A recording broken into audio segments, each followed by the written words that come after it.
Hi, I'm Todd, and I hope you're doing really well. So you're thinking about getting into 500 gear and you need a chassis, but how do you choose the right one for you? Let's talk about it. Now, there are a lot of compelling reasons to want to get into 500 series gear. First of all, it takes up a lot less space. So if you're in a studio where you have limited room, 500 series gear can really open up some opportunities for gear that otherwise wouldn't fit. You know, that full-size rack gear that's behind me is nice to have, but also you can only get so much of it near to your mix position or your recording position. You know, so if you're using a module like a mic pre and you want to be able to make changes while you're recording, it may not be nearby for you. And then there's things like bus compressors where when you're mixing, you may want to make some changes, some adjustments with it. Not to mention specialized gear like this SPL Big that's a stereo imaging module, and you really want to be in the mix position when you're using that. The other part to consider, of course, is cost. These 500 series modules are typically a lot less expensive than their rack mount equivalents, and so it can be a great way to get into analog gear without breaking the bank. Now, another thing to consider is portability. Many of the 500 series racks have a handle option, and so if you track in a different place than you mix, you can take your gear with you, and that's a really nice thing to be able to do. Now, other considerations for this would simply be it might be all you need. If you want to set up a vocal chain, or again, you want to have bus compression, EQ, specialty items, you can do all that in one 500 series rack and not have to worry about having multiple racks of gear all over the place. So again, if you have limited space or you want to simplify your workflow, 500 series is a great way to go. Now, the one thing, of course, is you need to have a chassis to go along with this. The chassis is your power supply, a place to house the modules, and of course the I/O on the back. And there's a lot of different options we can look at. Now, the first thing to consider when choosing a 500 series chassis is the build quality. This unit has a very strong steel frame. Nothing's moving here even without any modules in it, so it's really solid.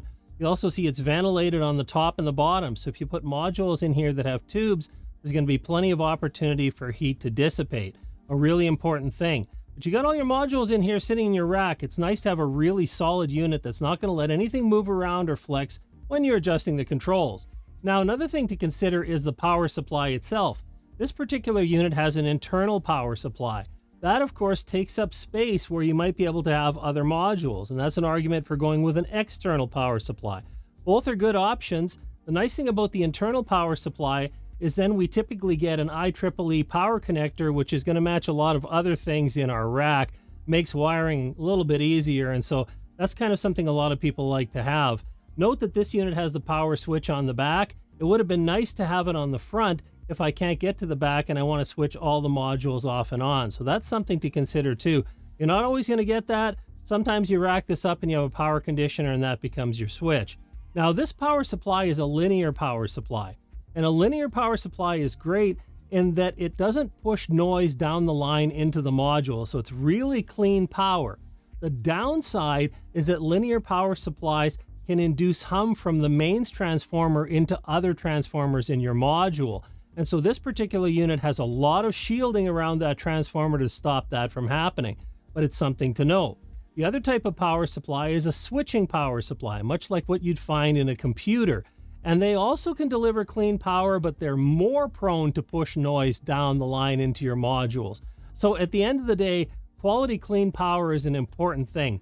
Now, it used to be that linear power supplies didn't produce enough energy for a lot of needs, but today's units offer plenty of power. This unit will push 500 milliamps to each slot in here, which is more than enough to run even the most power-hungry modules, and that's what I recommend you look for. Now, once you have your choices narrowed down to units that have a good solid build structure and adequate clean power, the next thing to consider is what features you need. Now, the first thing to consider is the type of I/O that's available. Now, this particular unit is very straightforward. It has inputs and outputs for each module. They're balanced XLR. You'll find other modules that'll have DB25 connectors, some even with TRS connectors. This is pretty straightforward in and out, but it does allow us to daisy chain with these switches from one to the next. So if I want to create a vocal chain with a preamp and an EQ and a compressor, I don't have to patch all these modules together. I can just flip the switches and have my microphone come into one input and then my finished audio come out of the third or fourth, however many modules I have. The other thing this gives you is a switch for compressor bus. And so if you have compressors that use the pin 6 function to link two together, you put two of those modules side by side, you can link them up with the switch on the back and they'll work together. So that's a nice thing to have. Now this particular unit also has a ground lift feature. So if you have very bad power in your space and you're finding ground loop issues, you can lift the ground with the switch. I recommend not to do that unless you absolutely have to, but it is there. Now, other modules will have a lot more I/O on the back depending what you're looking for. Some will have ADAT options, so you can connect them directly into your audio interface using light pipe, so you can reduce a whole lot of cabling by doing that. But of course, now it becomes another digital item with a sample rate to consider. So there are advantages and disadvantages to that as well. There are even units that have built-in audio interfaces. So your 500 series rack can be your audio interface and house all of your analog gear.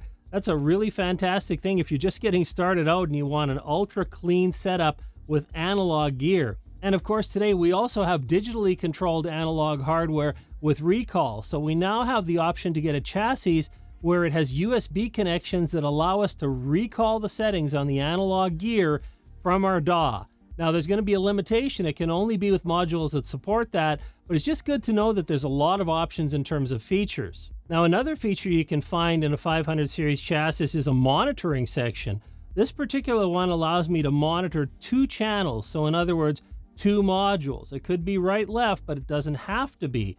And I also get a volume control for headphone output. And this has a discrete headphone amplifier in it. So really high quality. So if, for example, I had a bus compressor and maybe a module for final processing in here, I could hook my headphones up and I can listen to that directly at the end of my chain before it goes in for final conversion into the DAW. So something to consider. This unit also has VU meters on it, and they will follow the selection of the channels as well. So monitoring section, not absolutely necessary.